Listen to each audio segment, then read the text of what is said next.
Ninakaw nila ang buhay ng aking anak. Habang naghihingalo si Lucas sa aking mga bisig, masayang inaabot ng asawa ko ang susi ng bagong sasakyan sa kanyang kabit. Sa mismong harapan ng aking biyenan, lumayas kayo, pabigat. Ang walang awang sigaw ng lalaking pinangakuan ko ng walang hanggan. Ngunit sa kalagitnaan ng bagyo, isang pamilyar na anino ang nag-alok ng payong at kaligtasan. Tapos na ang aking pagiging martir. Babalik ako upang bawiin ang bawat luhang pinatak nila. Sapat na kaya ang pait upang sunugin ang kanilang kasamaan? Huwag mo nang sayangin ang pera sa batang yan, Mark. Pabigat lang ang anak mo sa pamilyang ito. Isang tila babasyong lalagyan na wala ng silbi, kundi ubusin ang yaman natin. Ang boses ng kanyang biyena na si Elena ay tila isang matalim na balisong na humiwa sa katahimikan ng pasilyo. Malamig, walang bahid ng awa, at puno ng puot. Sa loob ng maliit at madilim na kwarto, marahang tinitiklop ni Rina ang isang kupas na t-shirt ni Lucas. Ito ang paboritong suot ng kanyang 6 na taong gulang na anak. Isang kamisetang may kupas na larawan ng superhero na tila ba nagbibigay ng kaunting lakas sa batang kasalukuyang nakahiga at mahimbing na natutulog habang nilalabanan ang mataas na lagnat. Bukas ang nakatakdang operasyon ng bata. Bukas ang araw na matagal na ipinagdasal ni Rina, ang araw na magbibigay ng bagong buhay sa puso ng kanyang anak. Dahan-dahang lumapit si Rina sa ilalim ng kama at kinuha ang isang lumang kahon ng biskwit na gawa sa lata.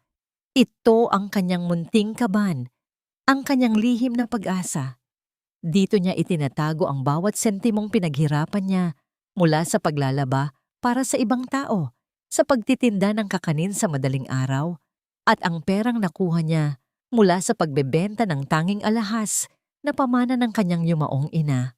Ngunit nang hawakan niya ang lata, tila may kung anong malamig na kaba ang bumalot sa kanyang dibdib. Ang bigat nito ay hindi tama.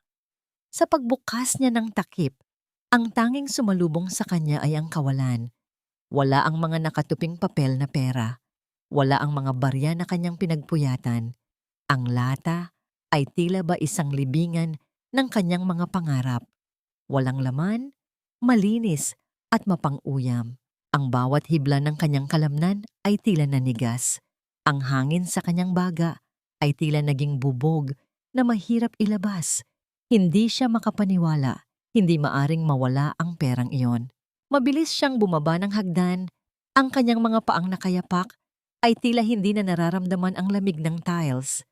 Sa malawak na sala, nakita niya si Mark, ang kanyang asawa, na nakatayo malapit sa bintana habang nakayakap sa bewang ng isang babaeng mas bata, mas maputi, at bakas ang karangyaan sa bawat hiyas na suot nito. Si Vanessa.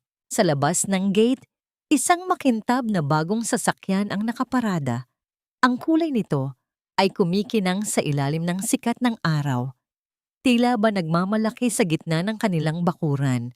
Nakatayo sa tabi nito si Elena, suot ang kanyang pinakamagandang terno, habang hinahaplos ang hood ng sasakyan na tila ba ito ang kanyang bagong apo. Mark, ang pera ni Lucas. Nasaan ang pera para sa operasyon ng anak natin? Ang boses ni Rina ay nanginginig, halos isang bulong na puno ng pait. Lumingon si Mark. Walang bakas ng pagsisisi sa kanyang mga mata. Sa halip, isang mapanghamak na ngiti ang sumilay sa kanyang mga labi. Binili ko ng sasakyan si Vanessa, Rina. Kailangan niya ng magarang service para sa bago niyang trabaho. At si Mama, kailangan niya rin ng konting ginhawa. Ang batang iyan? Kahit operahan mo pa yan, mamamatay din naman. Bakit natin itatapon ang pera sa isang talunan? Pero pera ko yun, Mark. Pera yun na pinaghirapan ko. Pera para sa buhay ni Lucas. Sigaw ni Rina. Ang kanyang mga mata ay nagsisimulang malabo dahil sa nagbabadyang luha. Paano mo nagawang nakawin ang huling pag-asa ng sarili mong anak para lang sa babaeng yan? Isang mabilis at malakas na tunog ng palad ang dumapo sa pisngi ni Rina. Ang lakas ng sampal ni Mark ay nagpatalsik sa kanya sa sahig. Ang kanyang paningin ay nagdilim sandali at ang lasa ng dugo ay humalo sa kanyang laway. Huwag mong pagsalitaan ng ganyan si Vanessa at huwag mo akong sisigawan sa sarili kong pamamahay. Galit na bulyaw ni Mark. Mula ngayon, wala ka ng lugar dito. Pagod na akong makita ang mukha mong palaging nagmamakaawa. Pagod na akong marinig ang ubo ng batang iyan na tila ba isang sumpa sa bahay na ito. Lumapit si Elena. Ang kanyang mga hakbang ay tila ba tunog ng martilyo sa kabaong ni Rina. Narinig mo ang asawa mo, Rina. Lumayas ka na. Utang na loob mo sa amin ang bawat butil ng kanin na kinain mo rito. Ngayon, tapos na ang serbisyo mo. Isama mo ang sakitin mong anak at humanap kayo ng sarili ninyong hukay. Sa gitna ng kaguluhan, isang maliit na figura ang lumitaw sa itaas ng hagdan. Si Lucas, na nanginginig at namumutla, ay nakahawak sa railings habang tumutulo ang luha. Mama, Papa, huwag po. Ngunit tila walang naririnig si Mark. Nilapitan niya ang bata, binuhat ito ng marahas at tila isang gamit na walang halaga ay dinala sa labas ng bahay. Kasunod nito ay ang mga plastic bag na naglalaman ng iilang piraso ng damit ni Rina na itinapon sa putikan ng kalsada. Ang langit, na kanina lang ay maliwanag, ay biglang nagdilim. Ang mga ulap ay tila nakikiramay sa bigat ng nararamdaman ni Rina. Ang bawat patak ng ulan na nagsimulang bumagsak ay tila mga karayom na tumutusok sa kanyang balat. Ang malakas na tunog ng pagsasara ng gate ay tila naging huling hantungan ng kanyang nakaraan. Naiwan si Rina sa labas, nakaluhod sa basang semento, habang yakap-yakap ang nanginginig at naghihingalong si Lucas. Ang ulan ay humalo sa kanyang mga luha, ngunit ang lamig ng tubig ay walang-wala kumpara sa yelo na bumabalot sa kanyang puso. Ang kanyang lalamunan ay tila barado. Walang boses na lumalabas kahit nais niyang isigaw ang lahat ng kanyang sakit. Ang bawat pintig ng kanyang puso ay tila isang paalala ng kanyang kabiguan bilang ina. Nakatingin siya sa loob ng rehas ng gate kung saan makikita ang anino ni na Mark at Vanessa na masayang pumasok sa loob ng mansyon. Iniwan silang mag-ina sa gitna ng dambuhalang bagyo. Ang kanyang kamay ay dahan-dahang humigpit sa suot na t-shirt ni Lucas. Ang telang basa ay naging tanging saksi sa kanyang panunumpa sa gitna ng dilim. Ang bawat butil ng ulan na pumapatak sa kanyang mukha ay tila naghuhugas sa kanyang dating pagkatao.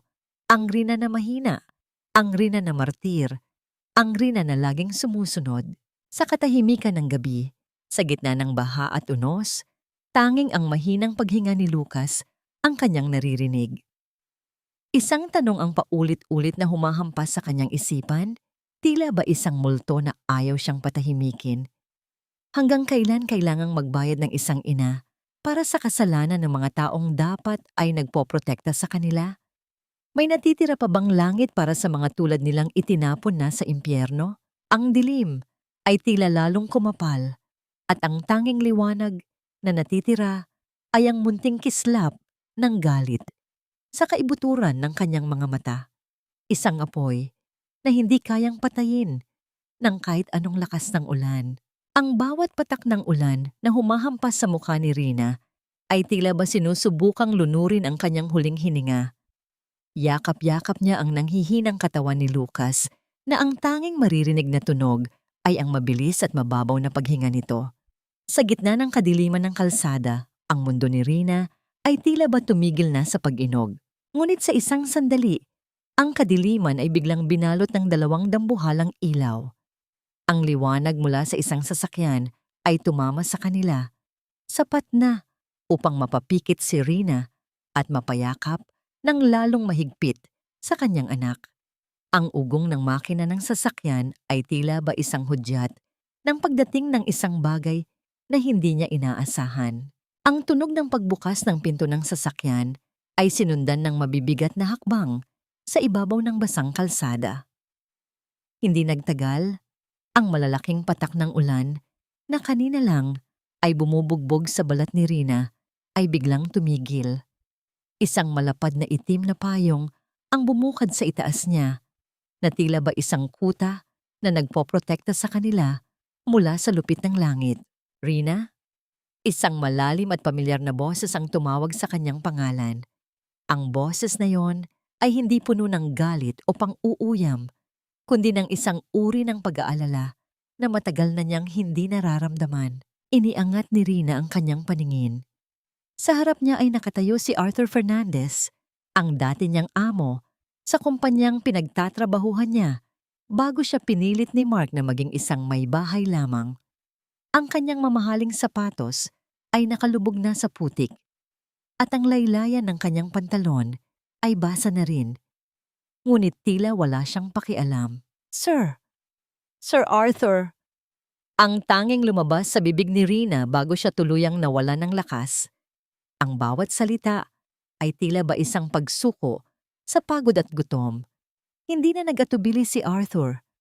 Ipinasa niya ang payong sa kanyang driver at mabilis na kinuha si Lucas mula sa mga bisig ni Rina.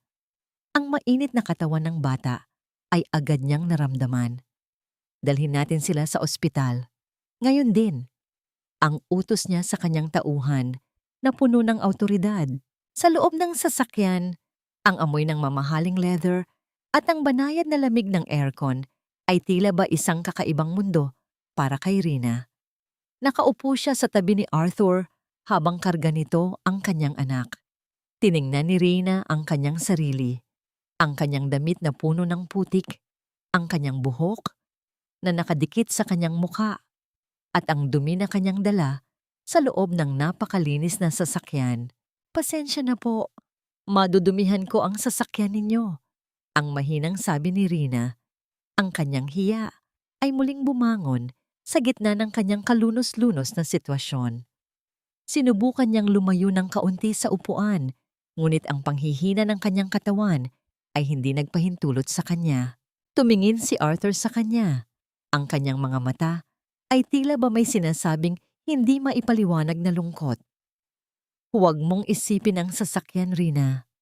Ang mahalaga ay madala natin si Lucas sa mga doktor.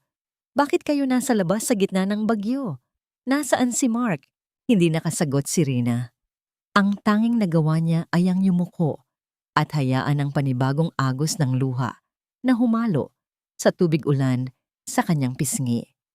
Ang bawat hikbi niya ay tila ba isang sagot na sapat na upang maunawaan ni Arthur ang lahat. Ang katahimikan sa loob ng sasakyan ay binalot ng bigat ng katotohanan na si Rina ay tinalikuran ng taong dapat ay nag-aalaga sa kanya. Pagdating sa ospital, ang bawat segundo ay tila ba isang taon para kay Rina. Ang tunog ng mga gulong ng stretcher habang dinadala si Lucas sa loob ng emergency room ay tila ba isang martilyo na tumitibok sa kanyang ulo. Naiwan siya sa gitna ng malamig na hallway, basang-basa at nanginginig. Lumapit siya sa counter ng impormasyon. Ang kanyang mga kamay ay nanginginig habang hinahanap ang anumang bagay na maibibigay niya bilang deposito. Miss, mangyaring gamutin ninyo ang anak ko. Magbabayad ako. Pangako, magbabayad ako. Ang pakiusap niya sa nurse, ang kanyang boses ay puno ng desperation. Ang nurse ay tumingin sa kanya mula ulo hanggang paa. Bakas sa mukha nito ang pag-aalinlangan. Kailangan po natin ng deposito para sa admission, ma'am. At kailangan din po nating ayusin ang mga papeles. Tila gumuho ang mundo ni Rina. Wala siyang dalang kahit isang sentimo. Ang lahat ng kanyang pinaghirapan ay nasa kamay na ni Mark at ng kanyang kabit. Sa sandaling iyon, naramdaman niya ang isang kamay na pumatong sa kanyang balikat. Ako na ang bahala sa lahat, ang mahinang sabi ni Arthur sa nurse bago iniabot ang kanyang itim na credit card. Ibigay ninyo ang pinakamahusay na pangangalaga sa bata. Huwag ninyong tipirin ang anumang kailangan niya. Tumingin si Rina kay Arthur. Ang kanyang mga mata ay puno ng pasasalamat at pagkalito. Sir Arthur, hindi ko po alam kung paano kayo mababayaran. Napakalaki po ng utang na loob ko sa inyo. Hindi sumagot si Arthur. Sa halip, hinubad niya ang kanyang suot na mamahaling Amerikana. Marahan niyang ipinatong ang makapal at mainit na tela sa mga balikat ni Rina. Tila ba ito ay isang proteksyon laban sa lahat ng sakit na dinanas nito sa labas. Ang bango ng kanyang pabango, amoy ng kalinisan at kaligtasan, ay bumalot kay Rina na nagbibigay sa kanya ng kaunting lakas upang manatiling gising. Sa loob ng ilang minuto, ang doktor ay lumabas mula sa emergency room. Ang kanyang mukha ay seryoso at walang bakas ng ngiti. Sino ang magulang ng bata? Mabilis na tumayo si Rina. Ang Amerikana ni Arthur ay muntik nang mahulog sa sahig. Ako po, Doc. Kumusta po ang anak ko? Bumuntong hininga ang doktor. Nagawa nating mapababa ang kanyang lagnat, ngunit ang kanyang kondisyon ay masilan. Ang impeksyon sa kanyang baga ay nagpapahirap sa kanyang puso. Kailangan siyang operahan sa loob ng 7 araw, ma'am. Kung hindi, baka hindi na kayanin ng puso niya ang stress. Naramdaman ni Rina ang pag-ikot ng paligid. 7 araw. 1 linggo na lamang ang natitira para sa buhay ni Lucas. Ang halaga ng operasyon na binanggit ng doktor ay tila ba isang bundok na hindi niya kailanman kayang akyatin. Napatingin si Rina sa bintana ng ospital. Ang ulan sa labas ay hindi pa rin tumitigil. Ang bawat patak ay tila ba isang paalala ng kanyang kawalang kakayahan. Ngunit sa gitna ng kanyang kawalan ng pag-asa, naramdaman niya ang presensya ni Arthur sa kanyang tabi. Ang tingin ni Arthur kay Rina ay hindi lamang basta pag-aalala. May isang malalim na alaala na tila ba nagnanais na kumawala sa kanyang mga mata. Isang bagay na nangyari maraming taon na ang nakalilipas. Bago pa man naging asawa ni Rina si Mark. Isang lihim na tila ba ang tanging dahilan kung bakit siya narito sa gitna ng bagyo upang iligtas ang babaeng matagal na niyang hinahangaan. Lalaban tayo, Rina. Ang tanging nasabi ni Arthur. Ang kanyang boses ay matatag at puno ng pangako.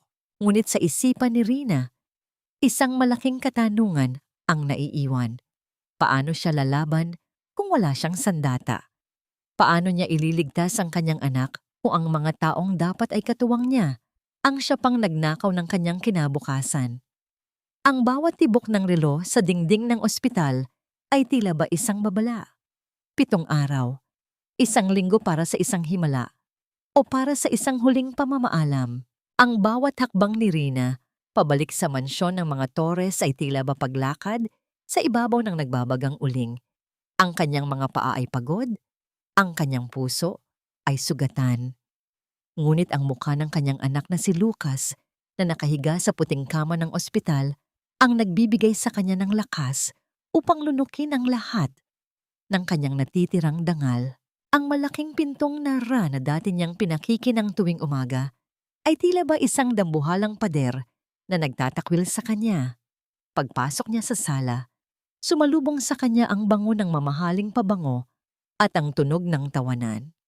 Doon, sa gitna ng silid, nakaupo si Elena sa kanyang paboritong silya. Tila ba isang reyna na nagmamasid sa kanyang nasasakupan.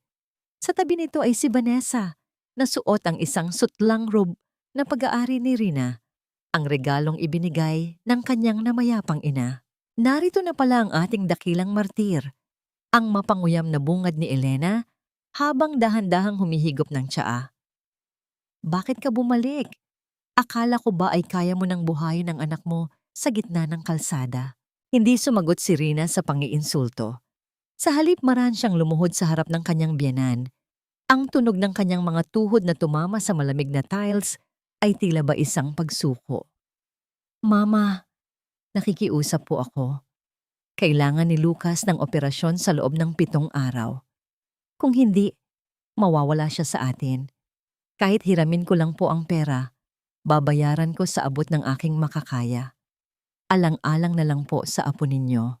Isang malakas na tawa ang kumawala sa mga labi ni Vanessa. Apo, Rina, tingnan mo ang sarili mo. Mukha kang basahan.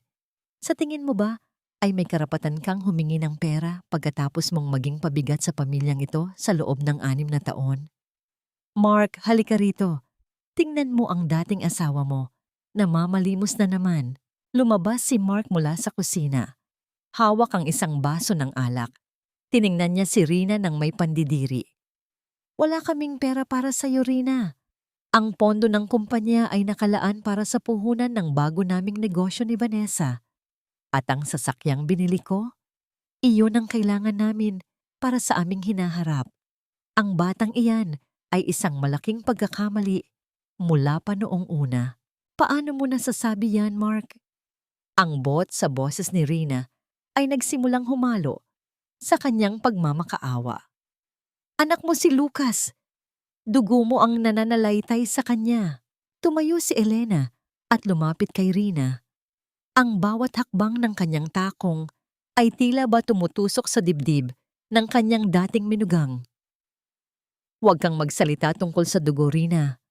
Huwag mong kalimutan ang utang na loob mo sa amin. Kinuha ka namin mula sa putikan, pinatira sa bahay na ito at binigyan ng pangalan. Ngunit anong isinukli mo? Isang sakiting bata na walang ginawa, kundi ubusin ang pera namin.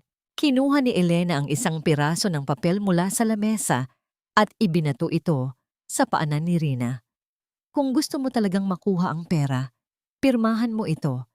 Isang kasulatan na nagsasabing isinusuko mo ang lahat ng karapatan mo bilang ina ni Lucas at hinding-hindi ka na maghahabol ng anumang ari-arian mula sa pamilyang Torres at bilang kapalit, ibabalik ko sa iyo ang pulseras ng nanay mo na labis mong pinahahalagahan. Nanginginig ang mga kamay ni Rina habang binabasa ang bawat salita sa papel. Ito ay isang bitag, isang paraan upang burahin siya sa buhay ng sarili niyang anak kapag gumaling na ito. Ngunit ang isipan ni Rina ay tanging ang kaligtasan ni Lucas ang nakikita. Sa ilalim ng mapanuring mata ng kanyang mga kaaway, kinuha ni Rina ang panulat at dahan-dahang isinulat ang kanyang pangalan. Ang bawat letra ay tila ba isang patak ng kanyang sariling dugo. Nang matapos siyang pumirma, iniabot niya ang papel kay Elena nang may pag-asa sa kanyang mga mata. Nasaan na po ang pulseras at ang pera? Kinuha ni Elena ang papel at tiningnan ito nang may tagumpay.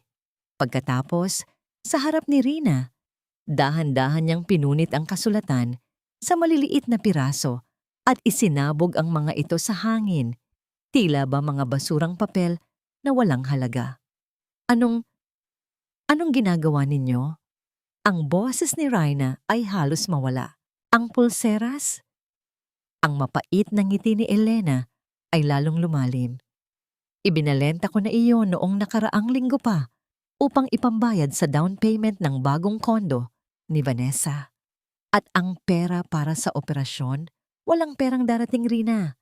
Gusto ko lang makitang pumirma ka sa sarili mong pagkatalo. Mama!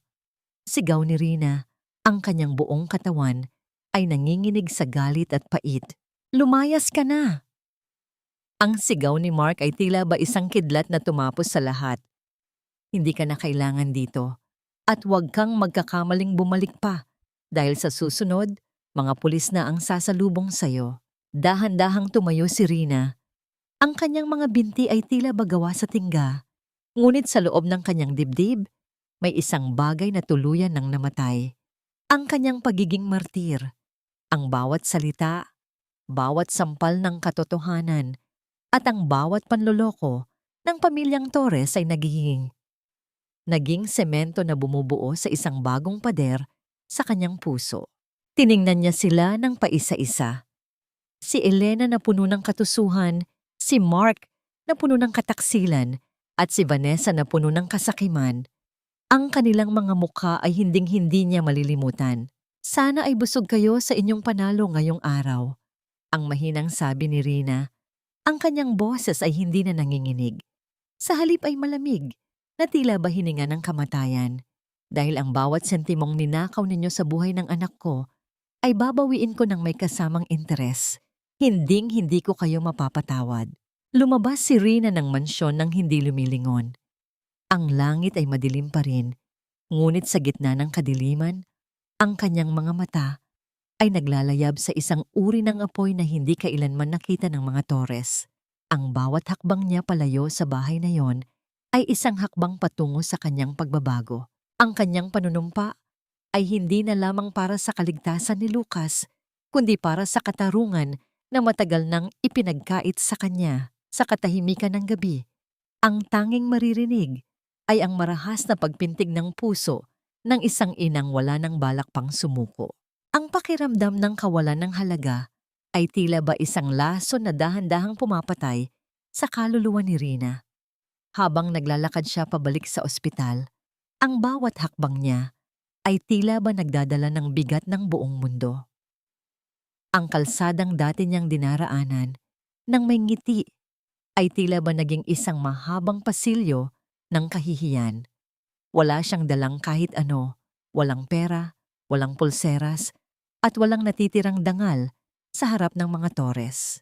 Ngunit nang buksan niya ang pinto ng silid ni Lucas, isang eksenang hindi niya inaasahan ang sumalubong sa kanya. Ang puting ilaw ng silid ay tila ba naging mas malambot.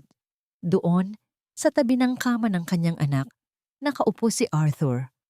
Hawak nito ang isang makulay na aklat ng mga kwento at marahang binabasa ang bawat salita nang may kasamang iba't ibang boses upang pasayahin ang bata. Si Lucas, na kanina lang ay tila ba hihinto na ang paghinga, ay nakikinig ng may munting ngiti sa kanyang mga labi. Sir Arthur! Ang mahinang tawag ni Rina ay nagpalingon sa lalaki. Tumayo si Arthur at dahan-dahang ibinaba ang aklat. Ang kanyang mga mata ay tila ba binabasa ang bawat sakit na nakaukit sa mukha ni Rina. Hindi na niya kailangang magtanong kung anong nangyari sa mansyon. Ang mga mata ni Rina na tila ba isang tuyong balon ay sapat na sagot. Rina, maupo ka muna, ang mahinahong sabi ni Arthur. Kumuha siya ng isang basong tubig at iniabot ito sa babae. Hindi kita bibigyan ng limos dahil alam kong hindi iyon ang kailangan mo. Ang kailangan mo ay ang pagkakataong mabawi ang buhay mo. Inilabas ni Arthur ang isang tupi ng papel mula sa kanyang bulsa. Kailangan ko ng isang bagong warehouse manager sa kumpanya ko. Alam kong nakapagtapos ka ng business administration bago ka nag-asawa at alam kong ikaw ang pinakamahusay na empleyadong nakilala ko noon. Ito ay isang kontrata. May sapat na sweldo ito upang bayaran ang operasyon ni Lucas sa pamamagitan ng salary loan at may sapat na para sa inyong dalawa. Tumingin si Rina sa kontrata.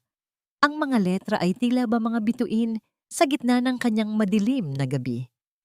Bakit ninyo ito ginagawa, sir? Pagkatapos ng lahat ng nangyari, bakit ako? Dahil naniniwala ako sa kakayahan mo, Rina. At dahil ang isang inang tulad mo ay hindi dapat hinahayaang lumubog sa putik ng mag-isa, ang sagot ni Arthur. Ang kanyang boses ay tila ba isang matibay na haligi na pwedeng sandalan ni Rina. Nagsimulang magtrabaho si Rina ng sumunod na araw. Ang dating mga kamay na sanay sa paglilinis ng bahay at paglalaba ay muling humawak ng mga panulat at mga ulat sa computer. Ang bawat kahon sa warehouse na kanyang iniisa-isa, ang bawat inventaryo na kanyang inaayos ay tila ba isang bahagi ng kanyang sarili na muling nabubuo. Ang kanyang katalinuhan na matagal na ibinaon ni Mark ay muling nagliwanag.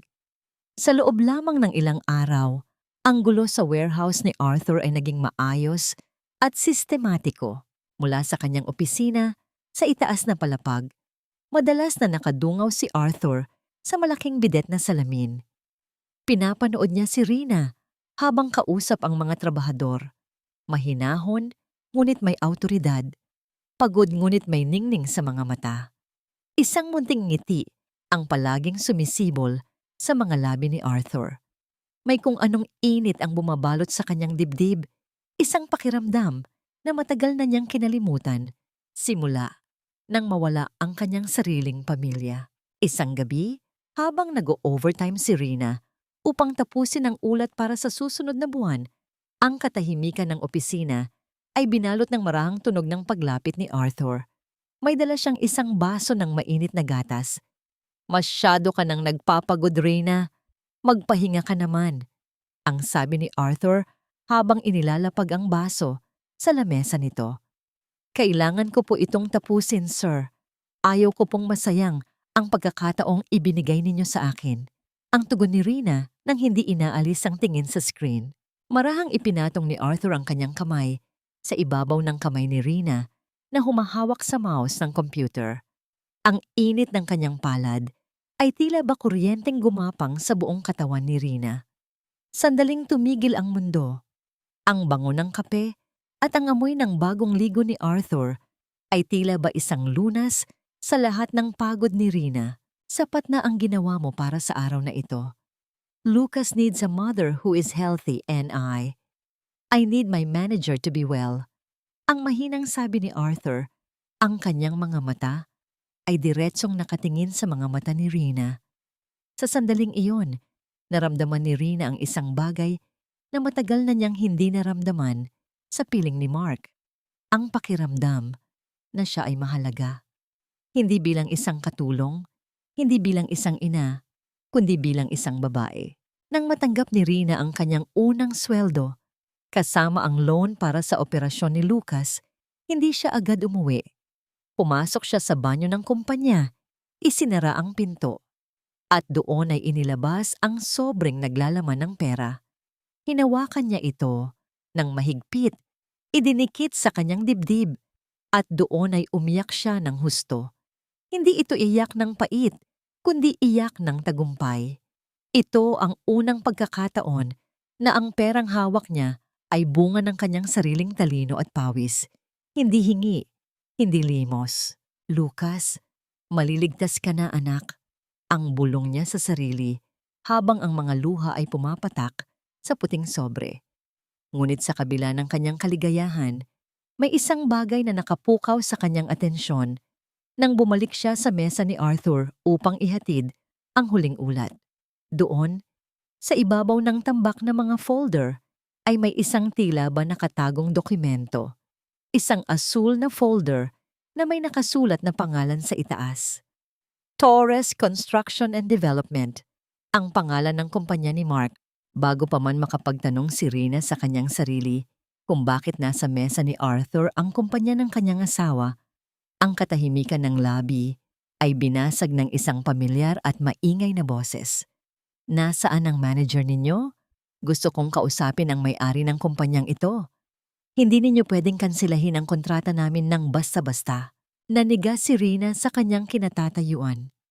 Ang boses na yon ay tila ba isang bangungot na muling nagising. Dahan-dahan siyang lumingon patungo sa glass door ng lobby. Doon, nakatayo si Mark. Suot ang kanyang mamahaling suit, galit na galit at nagwawala sa harap ng receptionist. Ang kanilang mga mata ay nagtagpo sa gitna ng malawak na silid. Ang gulat sa mukha ni Mark ay dahan-dahang napalitan ng isang mapang-uyam ng ngiti, habang ang puso ni Rina ay nagsimulang tumibok ng mabilis, hindi dahil sa takot, kundi dahil sa paghahanda sa isang bagong laban. Ang katahimikan sa loob ng lobby ng Fernandez Group ay tila ba isang maugong na pasaring sa pandinig ni Rina. Ang bawat bulyaw ni Mark ay tila ba mga basag na bubog na naglalayong sugatan ang kanyang bagong binuong pagkatao. Sa gitna ng makintab na sahig at marangyang paligid, ang anyo ni Mark ay tila ba isang madilim na mantsa. Rina! Ang boses ni Mark ay puno ng pagtataka na agad na palitan ng isang nakakaabalang tawa. Anong ginagawa mo rito? Huwag mong sabihing nagtatrabaho ka rito bilang janitera? O baka naman ginagamit mo ang ganda mo para mamalimos sa mga empleyado rito? Naramdaman ni Rina ang pamilyar na panginginig ng kanyang mga kamay.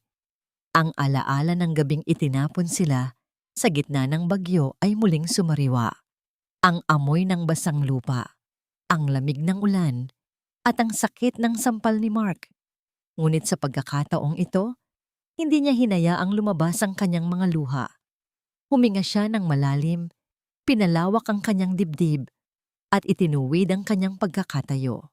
Mr. Torres, ang panimula ni Rina, ang kanyang boses ay kalmado at may awtoridad na hindi niya akalaing taglay niya.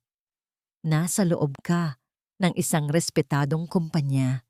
Kung wala kang maayos na pakay, maaari mo nang lisanin ang gusaling ito bago pa kita ipatawag sa security. Tila nabigla si Mark sa tono ng pananalita ni Rina. Ang babaeng dati ay yumuyuko sa bawat mura niya, ay ngayon ay nakatingin ng diretso sa kanyang mga mata. How dare you speak to me like that? Alam mo ba kung bakit ako nandito? I need to see the owner. Kinansela ninyo ang supply contract ng kumpanya ko nang walang sapat na dahilan. Isang malaking kawalan ito sa amin. Ako ang nagrekomenda na kanselahin ang kontratang yon, Mr. Torres. Ang malamig na sagot ni Rina habang dahan-dahang naglalakad patungo sa kanya. Bilang warehouse and logistics manager, nirepaso ko ang inyong mga nakaraang delivery. Puno ng depekto ang inyong mga materyales, huli palagi ang inyong mga tauhan, at may mga irregularidad sa inyong mga invoice. Ang Fernandez Group ay hindi tumatanggap ng mga kumpanyang walang integridad. Namula ang mukha ni Mark sa galit at kahihiyan. Ang makita ang kanyang dating asawa na nasa mas mataas na posisyon at may kapangyarihang sirain ang kanyang negosyo ay isang malaking sampal sa kanyang pagkalalaki. You bitch! Sinadya mo ito! Naghihiganti ka lang dahil pinalayas kita. Akala mo ba kung sino ka na dahil nakasuot ka ng maayos na damit? Itinaas ni Mark ang kanyang kamay. Tila babalak muling saktan si Rina sa harap ng maraming tao. Napapikit ng bahagya si Rina. Hinahanda ang sarili sa sakit. Ngunit ang inaasahang tama ay hindi dumating. Sa halip, narinig niya ang tunog ng isang malakas at matatag na paghawak. Idinilat ni Rina ang kanyang mga mata at nakita si Arthur na nakatayo sa kanyang tabi. Mahigpit na nakahawak sa braso ni Mark. Ang mga mata ni Arthur ay tila ba naglalabas ng kuryente sa sobrang galit, ngunit ang kanyang muka ay nananatiling kalmado. Hinding-hindi mo na muling sasaktan ang aking manager, Mr. Torres. Ang boses ni Arthur ay mababa, ngunit puno ng panganib. At hinding-hindi mo na rin siya muling pagsasalitaan ng ganyan sa harap ko. Sir Arthur, I was just... Ang pagyayabang ni Mark ay biglang naglaho na tila babula. Ang takot sa makapangyarihang si Arthur Fernandez ay agad na bumakas sa kanyang mukha. Narinig mo ang sinabi ni Miss Torres, ang inyong kontrata ay tapos na dahil sa inyong sariling kapabayaan. Ang patuloy ni Arthur habang marahang binibitawan ang braso ni Mark na tila ba humahawak siya sa isang maduming bagay. Guard, paki-eskorta ng taong ito palabas at siguraduhin ninyong hinding-hindi na siya makakatapak muli sa property na ito. Ang mga empleyado sa lobby ay nagsimulang magbulungan habang kinakaladkad si Mark palabas ng mga security guard. Ang ingay ng kanyang mga sapatos na kumakaladkad sa sahig ay tila ba isang musika sa pandinig ng mga taong nakasaksi sa kanyang kahihiyan.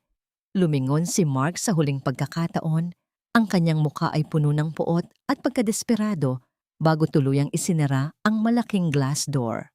Nang mawala na ang kaguluhan, naramdaman ni Rina ang biglang pagbagsak ng kanyang enerhiya. Ang kanyang tuhod ay tila ba naging jelly at ang bawat bahagi ng kanyang katawan ay nagsimulang manginig sa tindi ng adrenaline. Naramdaman ni Rina ang isang mainit na palad na dahan-dahang pumatong sa kanyang likuran. Ang bigat ng kamay ni Arthur ay tila ba nagbibigay ng balanse sa kanyang mundong muling nayanig. Ayos ka lang ba, Rina? Ang mahinahong tanong ni Arthur. Ang kanyang boses ay muling naging malambot. Malayo sa boses na ginamit niya kay Mark kanina. Tumango si Rina. Bagaman ang kanyang mga mata ay nagsisimula nang mangilid ang luha. Salamat po, Sir Arthur. Pasensya na po sa gulo na idinulot ko sa inyong opisina. Huwag mong hingin ang pasensya ko, Rina. Ipinagmalaki kita sa ginawa mo kanina. Ipinakita mo sa kanya na hindi ka na ang babaeng pwede niyang tapakan.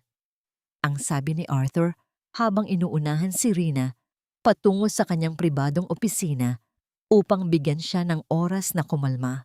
Sa loob ng opisina, ang katahimikan ay tila ba isang mainit na kumot. Umupo si Rina sa malambot na silya. habang si Arthur ay kumuha ng isang basong tubig para sa kanya. Ang bawat kilos ni Arthur ay puno ng pag-aalaga na tila ba si Rina ay isang mamahalin at babasaging hiyas. Rina, alam kong masakit pa rin. Pero tandaan mo, ang bawat hakbang mo palayo sa kanya ay isang tagumpay para sa'yo at kay Lucas, ang mahinahong paalala ni Arthur. Tumingin si Rina sa kanyang mga kamay. Hindi na ito nanginginig gaya ng dati. Sa halip, naramdaman niya ang isang uri ng kapangyarihan, ang kapangyarihang sabihin ang hindi, at ang kapangyarihang ipagtanggol ang kanyang sarili. Ngunit sa labas ng gusali, habang papasok si Mark sa kanyang sasakyan, ang kanyang cellphone ay biglang tumunog.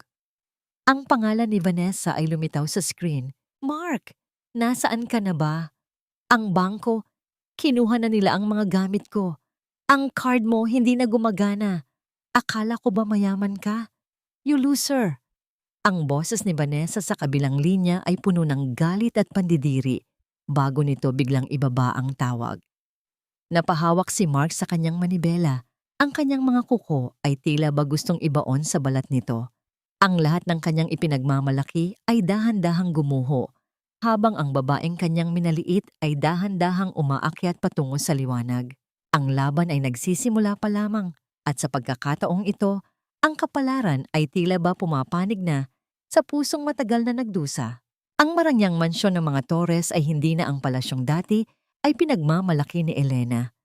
Sa bawat sulok, ang alikabok ay dahan-dahang namumuo. Tila ba mga abong nagpapaalala sa kawalan ng taong dating nagpapanatili ng kintab nito. Ang hangin sa loob ng bahay ay mabigat, amoy ng mga tirang pagkain na hindi na iligpit at ang masangsang na amoy ng basura na nakatambak sa lababo. Sa gitna ng sala, nakaupo si Elena habang hinihimas ang kanyang nananakit na likod. Ang kanyang marangyang terno ay may mantsana ng kape at ang kanyang buhok na dati ay laging maayos ay ngayon ay tila ba pugad ng ibon. Vanessa! Nasaan na ang tanghalian ko? Kanina pa ako nagugutom. Ang sigaw ni Elena, ang kanyang boses ay paos na dahil sa maghapong pagrereklamo. Lumabas si Vanessa mula sa itaas na palapag. Suot ang isang mamahaling damit na puno ng sequins, bit-bit ang kanyang bagong designer bag. Wala siyang bakas ng pag-aalala o paggalang sa kanyang mukha. Ano ba? Matandang hukluban! Hindi mo ba nakikitang aalis ako? Magluto ka ng sarili mo. Hindi mo ako katulong. Ang pabalang na sagot ni Vanessa habang naglalagay ng matingkad na lipstick. Anong sinabi mo?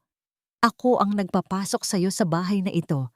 Dapat ay marunong kang tumanaw ng utang na loob. Ang bulyaw ni Elena habang pilit na tumatayo. Ang kanyang mukha ay namumula sa galit. Utang na loob? Pinapasok mo ako rito dahil akala mo ay mayaman ang pamilya ninyo. Pero tingnan mo ngayon, pati kuryente ninyo ay malapit ng maputol dahil sa dami ng utang ni Mark. Wala kang silbi, Elena. Isang matandang madaldal na walang ginawa kundi mag-utos. Sa tindi ng galit, sinubukan ni Elena na abutin ang braso ni Vanessa upang sampalin ito. Ngunit mabilis siyang naiwasan ng mas batang babae. Sa halip, isang marahas na tulak ang naramdaman ni Elena sa kanyang balikat. Ang kanyang katawan ay bumagsak sa malambot na sofa, ngunit ang ulo niya ay tumama sa matigas na gilid ng kahoy na sandalan. Walang habag na tumalikod si Vanessa at lumabas ng bahay. Ang tunog ng kanyang matitigas na takong sa sahig ay tila ba isang pagtatakwil sa lahat ng kabutihang ipinakita ni Elena. Naiwang mag-isa si Elena sa gitna ng malawak at maduming sala. Ang kanyang mga mata ay nanlalabo dahil sa sakit at galit. Sa kanyang pag-iisa, isang pamilyar na pangalan ang biglang sumagi sa kanyang isipan. Isang pangalang dati ay palagi niyang tinatawag upang humingi ng tubig, upang magpalinis ng paa o upang magmura. Rina, Rina, bigyan mo ako ng tubig. Ang mahinang bulong ni Elena sa gitna ng katahimikan. Ngunit walang sumagot. Walang magaan na hakbang ng mga paang lumapit sa kanya. Walang malambot na boses ang nagtanong kung ayos lang ba siya. Ang tanging sumagot sa kanya ay ang tunog ng tumutulong gripo sa kusina na lumilikha ng isang paulit-ulit at nakakabinging ritmo sa gitna ng basang lababo. Samantala, sa opisina ng Torres Construction, nakaupo si Mark habang nakatingin sa tumpak na mga bayarin na hindi na niya kayang bayaran. Ang pagkakakansela ng kontrata ni Arthur ay tila ba isang huling pako sa kabaong ng kanyang negosyo. Ang bawat tawag ng bangko ay tila ba isang hatol ng kamatayan. Umuwi si Mark ng gabing iyon na pagod at puno ng puot. Pagpasok niya sa kusina, sumalubong sa kanya ang amoy ng sunog na kanin. Nakita niya ang isang kaldero sa ibabaw ng kalan na nangingitim na, habang ang kanyang ina ay nakadukmo sa lamesa at umiiyak. Ano ba namang klaseng buhay ito? Ang sigaw ni Mark habang marahas na pinapatay ang kalan.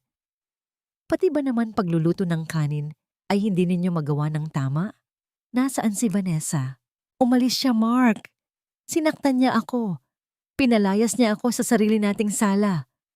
Ang sumbong ni Elena habang humihikbi. Mark, kailangan natin si Rina. Hindi ko na kaya ang duming ito. Hindi ko na kaya ang gutom. Nang marinig ang pangalan ni Rina, tila ba may kung anong apoy na muling nagliyab sa dibdib ni Mark. Sa halip na pagsisisi, ang naramdaman niya ay isang matinding inggit at galit. Ang makita ang kanyang dating asawa na masaya at matagumpay habang siya ay nalulubog sa putik ay isang bagay na hindi niya matanggap. Si Rina na naman? Siya ang may kasalanan ng lahat ng ito. Kung hindi niya tayo tinalikuran, hindi tayo magkakaganito. Ang hiyaw ni Mark, ang kanyang katwiran ay baluktot na tila ba isang kalawanging bakal. Sinisira niya ang buhay ko at hindi ako papayag na maging masaya siya habang ako ay naghihirap. Kinuha ni Mark ang kanyang cellphone at tinawagan ng isang lumang kakilala, isang taong sanay sa mga madidilim na gawain. Ang kanyang mga mata ay tila ba nagdidilim sa tindi ng kanyang masamang balak. Gawin mo ang sinabi ko. Siguraduhin mong hindi siya makakatakas. Gusto kong makita siyang nakapusan ang mga kamay sa harap ng kanyang mahal na anak. Ang utos ni Mark sa kabilang linya. Kinabukasan, sa ospital kung saan nagpapagaling si Lucas, ang katahimikan ng gabi ay biglang nabasag. Habang hinahaplos ni Rina ang noo ng kanyang anak, ang pinto ng silid ay marahas na bumukas. Dalawang lalaking nakauniporme ng pulis ang pumasok, kasunod si Mark na may mapaglarong ngiti sa kanyang mga labi. Miss Rina Torres, sumama ka sa amin. May warrant kami para sa iyong pag-aresto sa kasong pagnanakaw ng mahahalagang dokumento at pera mula sa Torres Construction. Ang sabi ng isang pulis habang inilalabas ang mga posas. Nanigas si Rina. Ang kanyang puso ay tila ba hihinto sa pagtibok habang nakatingin sa kanyang anak na ngayon ay nagigising na dahil sa ingay. Ang tunog ng mga posas na nagkiskisan ay tila ba isang babala ng panibagong bagyo na paparating. Ang malamig na bakal ng posas na dumampi sa mga pulso ni Rina ay tila ba isang huling hatol ng kamatayan.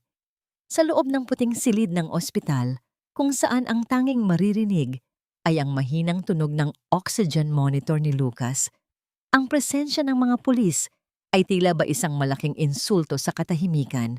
Mama, bakit po sila nandito? Ang boses ni Lucas ay mahina, puno ng takot habang pilit na bumabangon mula sa pagkakahiga. Ang kanyang maliliit na kamay ay mahigpit na nakahawak sa laylayan ng kumot. Huwag kang mag-alala, anak. Sandali lang ito. Magpapahinga lang si Mama. Ang pilit na sagot ni Rina, bagaman ang kanyang boses ay nanginginig at ang kanyang mga mata ay nagsisimula ng malunod sa luha. Sa sulok ng silid, nakasandal si Mark sa pader habang nakahalokip-kip. Ang kanyang muka ay may bakas ng isang mapaglarong ng ngiti, tila ba isang manonood na nasisiyahan sa panonood ng isang trahedya. Ganyan talaga ang buhay, Rina. Ang bawat pagnanakaw ay may katumbas na parusa. Huwag kang mag-alala kay Lucas. Hahanapan ko siya ng maayos na bahay ampunan kapag nakulong ka na. Naramdaman ni Rina ang isang matinding dagundong sa kanyang dibdib. Ang ideya na malalayo siya kay Lucas, naiiwan niya ang kanyang anak sa gitna ng sakit nito, ay tila ba isang kutsilyong paulit-ulit na sumasaksak sa kanyang puso. Ang paligid ay nagsimulang umikot. Ang puting pader ng ospital ay tila ba dahan-dahang sumasara upang ipakulong siya sa isang madilim na hukay.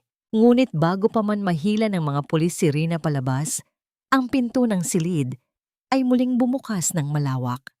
Isang matatag at mabilis na hakbang ng mga sapatos sa ibabaw ng makintab na sahig ang bumasag sa tensyon. Bitawan ninyo siya. Ang boses ni Arthur Fernandez ay tila ba isang utos mula sa langit na hindi pwedeng baliin. Kasunod ni Arthur ang 4 na lalaking nakasuit, bit-bit ang mga itim na folder. Sila ang pinakamagagaling na abogado sa bansa na personal na kinuha ni Arthur sa loob lamang ng 1 oras. Mr. Fernandez, may warrant kami. Ang subok na katwiran ng isang pulis. Ang warrant na hawak ninyo ay batay sa mga palsipikadong ebidensya at maling testimonya. Ang mabilis na sagot ng punong abogado ni Arthur habang inilalapag ang isang tumpok ng mga dokumento sa harap ng mga pulis. Narito ang patunay na ang kumpanya ni Mr. Torres ay may mga irregularidad sa kanilang records bago pa man pumasok si Miss Torres.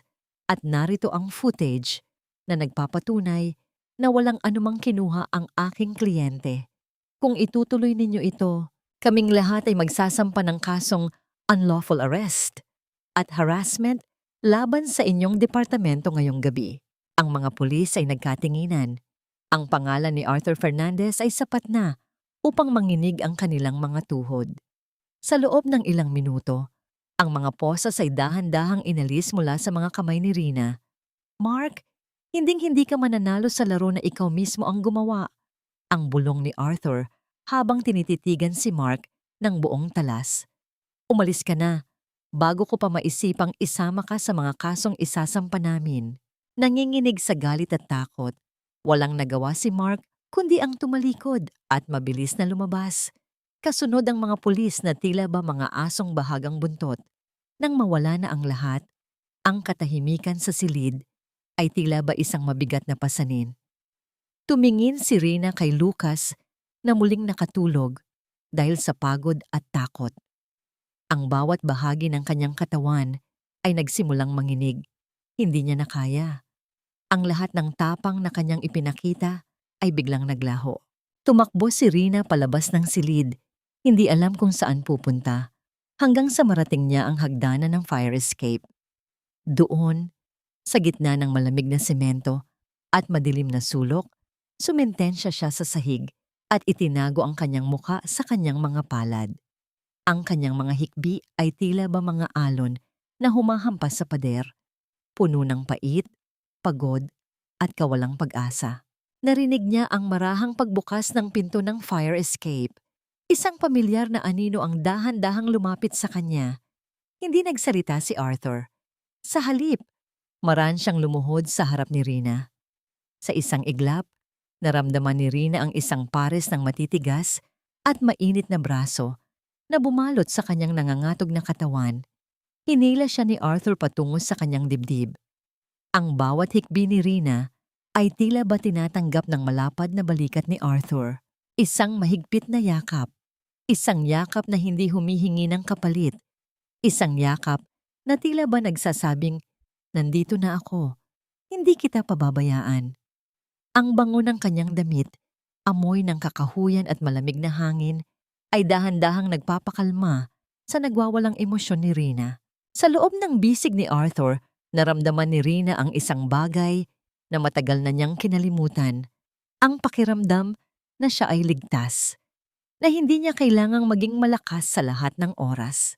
Ang init ng katawan ni Arthur ay tila ba isang lunas na humihilom sa mga sugat ng kanyang kaluluwa. Ang kanyang puso, na matagal nang kawayan sa gitna ng bagyo, ay nakahanap din ng isang matibay na silungan. Tahan na, Rina. Tapos na ang takot. Hindi na kita hahayaang saktan pa ng kahit sino. Ang mahinang bulong ni Arthur sa kanyang tainga. habang ang kanyang kamay ay marahang hinahaplos ang buhok ni Rina. Sa gitna ng kadiliman ng fire escape, ang mundong dati ay tila ba isang malaking kaaway ay biglang naging maliit at payapa. Ang bawat tibok ng puso ni Arthur na nararamdaman ni Rina sa kanyang pisngi ay tila ba isang bagong pangako. Isang pangako na sa kabila ng lahat ng sakit, may isang taong handang manatili sa kanyang tabi. Hindi dahil kailangan niya ito, kundi dahil karapat-dapat siyang mahalin ng buong buo. Nabalik lamang ang diwa ni Rina nang marinig niya ang mahinang pagtunog ng kanyang cellphone mula sa bulsa. Ngunit hindi niya ito pinansin. Sa pagkakataong ito, mas gusto niyang manatili sa init ng yakap na tila ba ayaw na niyang pakawalan. Hindi na ako muling luluhod sa harap ng kahit sinong Torres. Sa pagkakataong ito, ako naman ang magpapaamo sa inyong lahat. Ang mga salitang ito ay tila ba isang sumpa na binitawan ni Rina sa sarili habang nakatingin sa kanyang refleksyon sa salamin ng opisina. Ang kanyang mga mata ay wala na ang bakas ng takot. Sa halip, ang mga ito ay tila ba naging dalawang malamig na hiyas na handang pumutol sa anumang dadaan sa kanyang landas. Naiwan sa kanyang gunita ang bawat detalye ng 6 na taon niyang paninilbihan sa mansyon.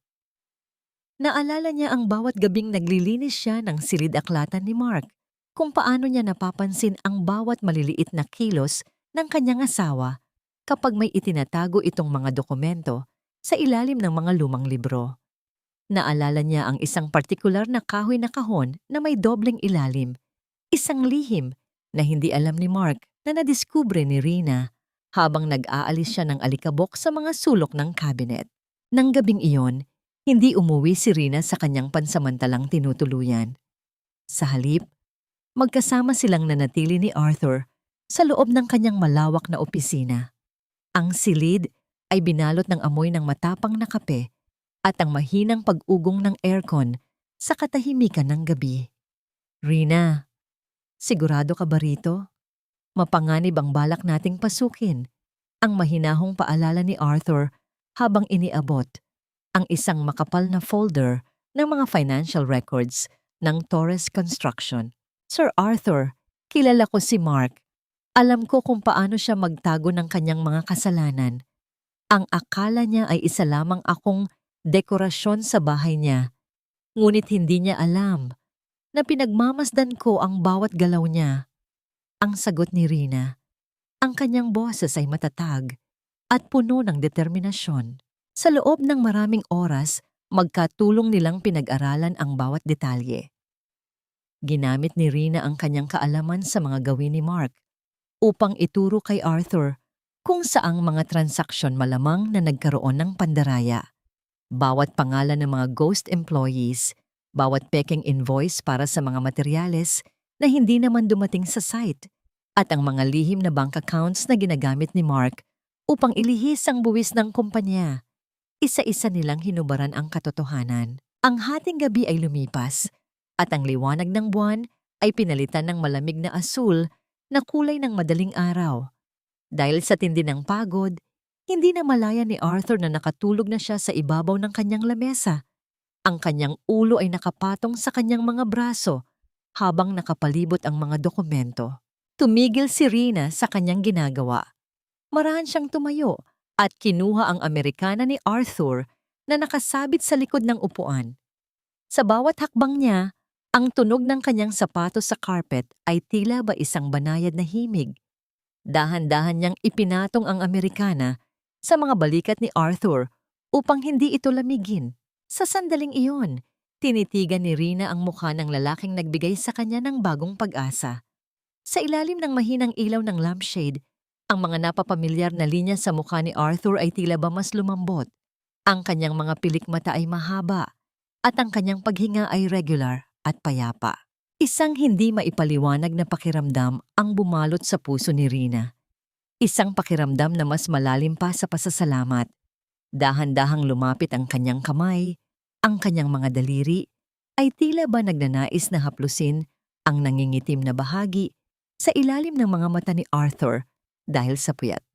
Ngunit bago pa man dumampi ang kanyang balat, brother siyang napatigil. Ang kaba sa kanyang dibdib ay tila ba isang paalala na ang pag-ibig ay isang karangyaan na hindi pa niya kayang abutin. Salamat sa lahat. Ang mahinang bulong ni Rina na tila ba natatakot na gisingin ang katahimikan ng silid. Isang munting na ngiti ang sumilay sa kanyang mga labi. Isang ngiti na puno ng paghanga at lihim na pagsinta. Bumalik si Rina sa mga dokumento ng may panibagong lakas. At doon, sa ilalim ng isang tumpok ng mga resibong may pirma ni Elena, nahanap niya ang kanyang hinahanap. Isang lihim na ledger na nagpapatunay ng sabwatan ng mag-ina sa pagnanakaw ng pondo ng kumpanya upang itago ang kanilang mga personal na utang sa sugal at luho. Nahanap ko na, ang bulong ni Rina. Ang kanyang mga mata ay nanlaki sa tagumpay. Ito ang magiging mitya ng pagbagsak ng kaharian ng mga Torres. Nabalik lamang ang diwa ni Rina nang biglang tumunog ang telepono sa mesa ni Arthur. Mabilis itong sinagot ni Arthur na tila ba naging alerto sa isang iglap. Ang kanyang mukha ay biglang nagseryoso habang nakikinig sa kabilang linya. Ano? Sigurado ba kayo? Ang tanong ni Arthur sa tumatawag na tamtid. Sige, bantayan ninyo ang bawat galaw niya. Huwag ninyong hayaang makalayo. Ibinaba ni Arthur ang telepono at tumingin kay Rina nang may bahid ng kaba. Rina, tumawag ang tamtid ko. May nakitang aktibidad sa mga main accounts ni Mark. May isang taong nagtatangkang i-withdraw ang lahat ng natitirang pera sa kumpanya sa pamamagitan ng online transfer at kasalukuyan silang nag-iimpake ng mga gamit sa loob ng mansyon. Nanlamig ang kamay ni Rina. Alam niya kung sino ang taong iyon. Hindi si Mark dahil masyado itong kampante. Ito ay si Vanessa. Ang babaeng naging mitya ng kanyang paghihirap ay kasalukuyan ng naghahanda upang iwanan ang lumulubog na barko ni Mark. Bitbit ang lahat ng ninakaw nila sa buhay ni Lucas. Ang bawat segundo ay tila ba isang patak ng dugo na nawawala. Kung makakaalis si Vanessa, mawawala ang lahat ng ebidensya at ang perang dapat ay para sa pagpapagamot ni Lucas at pambayad sa lahat ng pinsalang ginawa nila kay Rina. Kailangang mapigilan natin siya, Sir Arthur. Ang sabi ni Rina, ang kanyang mga mata ay nagdidilim sa tindi ng pagkamuhi. Nakaredy na ang sasakyan. Tara na Rina, hindi natin hahayaang makatakas ang hustisya. Ang sagot ni Arthur habang mabilis na kinukuha ang kanyang susi. Ang tunog ng kanilang mabilis na paglalakad sa pasilyo ay tila ba isang hudyat ng nalalapit na giyera. Sa labas ng gusali, ang madaling araw ay tila ba naghahanda na rin para sa isang malaking pagbubunyag.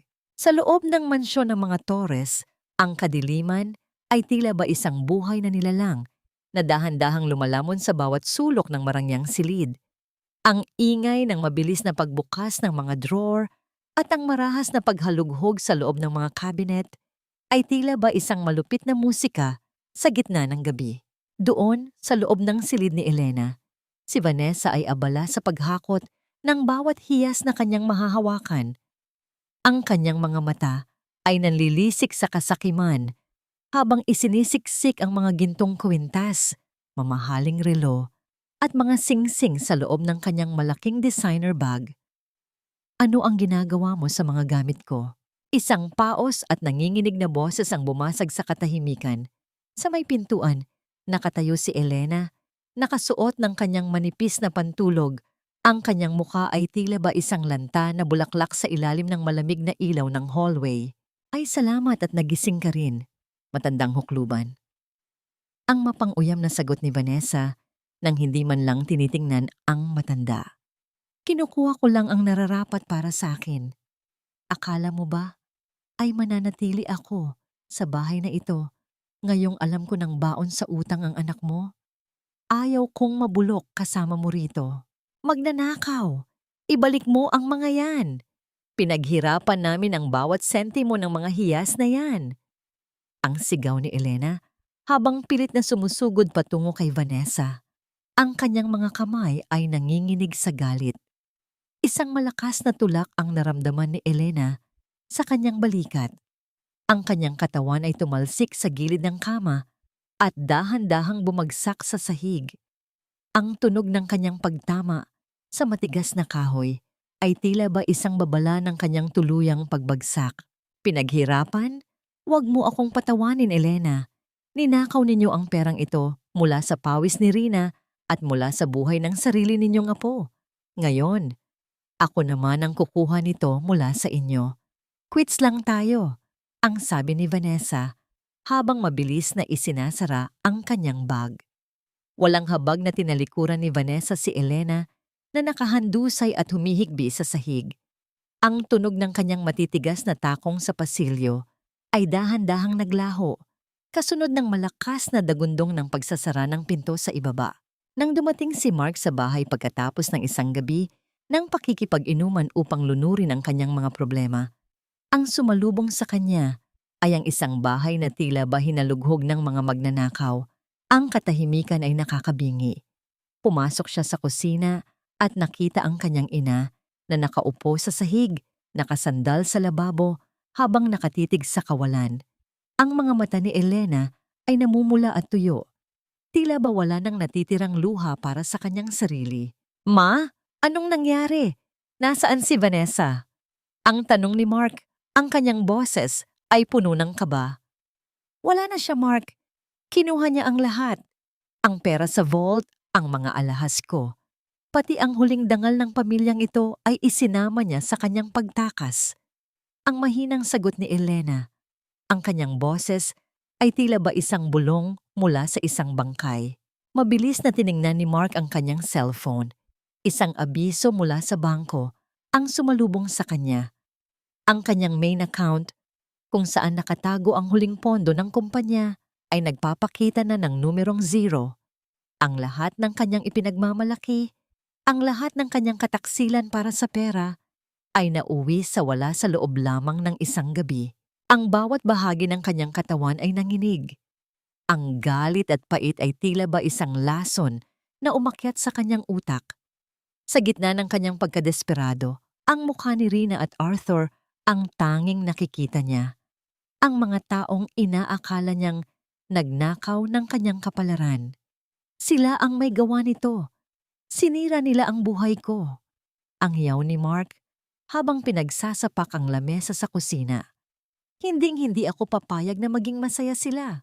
Sa gitna ng kanyang pagwawala, napansin ni Mark ang isang bagay na kumikinang sa ilalim ng cabinet ng kusina na tila ba itinapon at kinalimutan. Marahan siyang yumukod at kinuha ito. Ito ang pulseras ni Rina, ang tanging alaala ng kanyang nanay. Ang pulseras na sinabi ni Elena na naibenta na, ngunit tila ba naging biktima lamang ng katusuhan ng matanda. Ang bawat butil nito ay tila ba sumasalamin sa lahat ng kasalanang ginawa nila sa babaeng tapat na nagmahal sa kanila. Rina, Rina, tawagan mo siya. Sabihin mo kailangan natin siya. Ang biglang bulong ni Elena. Ang kanyang isipan ay tila ba bumabalik sa panahong si Rina pa ang nag-aalaga sa kanya. Sabihin mo, patawad. Ngunit huli na ang lahat. Ang bawat segundo ng pagkakataon para sa pagsisisi ay dahan-dahang pinalitan ng isang madilim na plano sa isipan ni Mark. Kung wala na siyang magagawa upang mabawi ang kanyang yaman, sisiguraduhin niyang mawawalan din ng halaga ang buhay ni Rina. Ang tunog ng kanyang pagkabig sa susi ng sasakyan ay tila ba isang hudyat ng simula ng isang trahedya. Ang kanyang mga mata ay tila ba nag-aapoy sa isang uri ng kabaliwan na wala ng lunas. Kung hindi ako magiging masaya, wala ring pwedeng maging masaya. Ang bulong ni Mark habang mabilis na pinapatakbo ang sasakyan patungo sa ospital. Nasaan ang anak ko? Nasaan si Lucas? Ang sigaw ni Rina ay tila ba isang pagpunit sa katahimikan ng lobby ng ospital. Ang kanyang mga mata ay nalilisik sa takot habang nakatingin sa bakanteng kama kung saan dapat ay mahimbing na natutulog ang kanyang anak. Ang tanging naiwan doon ay ang tumpok ng mga kumot na tila ba isang malamig na alaala ng batang dati ay naroon. Ma'am, pasensya na po. May lumapit po sa aming lalaki. Kamukha ninyo po sa picture. Sabi niya ay, Ililipat daw po si Lucas sa ibang silid para sa mas masusing test. Ang nanginginig na paliwanag ng nurse, ang kanyang boses ay puno ng pagsisisi. Naramdaman ni Rina ang paghinto ng kanyang mundo.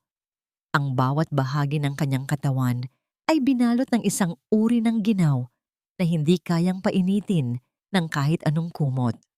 Ang kanyang lalamunan ay tila babarado ng malalaking bato. Mahirap huminga, mahirap magsalita. Ngunit sa gitna ng kanyang pagka-histerikal, naramdaman niya ang matatag na hawak ni Arthur sa kanyang balikat. Rina, makinig ka sa akin. Hahanapin natin siya. Tandaan mo ang relo na ibinigay ko kay Lucas noong 1 linggo? May nakatagong GPS tracker yon. Hindi sila makakalayo. Mabilis na binuksan ni Arthur ang kanyang cellphone. Isang maliit na pulang tuldok sa mapa ang kumikislap. Sa gitna ng isang abandonadong bodega malapit sa pier, ang tunog ng mabilis na pagtakbo ng kanilang mga sapatos sa parking lot ay tila ba isang hudyat ng nalalapit na katapusan. Pagdating nila sa madilim at lumang bodega, ang bawat hakbang sa ibabaw ng kalawanging bakal ay lumilikha ng isang nakakangilong tunog sa gitna ng katahimikan ng gabi. Ang amoy ng langis at alikabok ay humahalo sa amoy ng dagat. Doon, sa ilalim ng isang nag-iisang ilaw na kumukurap-kurap, nakita nila si Mark. Hawak niya si Lucas sa kanyang bisig, ngunit ang paraan ng paghawak niya ay tila ba hindi sa isang anak, kundi sa isang gamit na ginagamit bilang panangga. Si Lucas ay umiiyak ng walang boses. Ang kanyang maliit na mukha ay namumutla dahil sa takot at panghihina. Huwag kayong lalapit. Isang hakbang pa at hindi ko na alam kung ano ang magagawa ko sa batang ito. Ang iyaw ni Mark, ang kanyang mga mata ay nanlilisik sa kabaliwan. Ang amoy ng alak sa kanyang hininga ay abot hanggang sa kinaroroonan ni Rina. Mark, bitawan mo si Lucas. Wala siyang kinalaman sa galit mo sa akin. Ang sabi ni Arthur habang dahan-dahang humahakbang pasulong, ang kanyang mga kamay ay nakataas bilang tanda ng kapayapaan. Pera. Kailangan ko ng pera. 50 milyong piso, Arthur. Iyan ang halaga ng buhay ng batang ito. Kapag nakuha ko na ang pera, maaari ninyo na siyang kunin at mabulok kayong lahat sa pagmamahalan ninyo. Ang tawa ni Mark ay tila ba isang tunog ng basag na baso. Akma sanang magsasalita si Arthur nang biglang humakbang si Rina sa harap niya. Pinatigil niya si Arthur sa pamamagitan ng isang marahang paghawak sa braso nito. Sa pagkakataong ito, hindi si Rina ang nakaluhod sa putik. Hindi si Rina ang nagmamakaawa. Tingin mo ba ay matatakot mo ako sa ganyang palabas, Mark? Ang boses ni Rina ay malamig, matatag, at tila ba may talim na mas matalas pa sa anumang patalim. Anong sinabi mo? Ang gulat na tanong ni Mark. Tingnan mo ang sarili mo, Mark. Isang lalaking dati ay mayaman, may kumpanya, at may pamilyang nagmamahal sa kanya. Ngayon, ano ka na? Isang kriminal na nagtatago sa likod ng sarili niyang anak dahil takot siyang harapin ang sarili niyang kabiguan. Ang patuloy ni Rina, habang dahan-dahang lumalapit, hindi pinapansin ang banta ng asawa. Tumigil ka! Papatayin ko siya!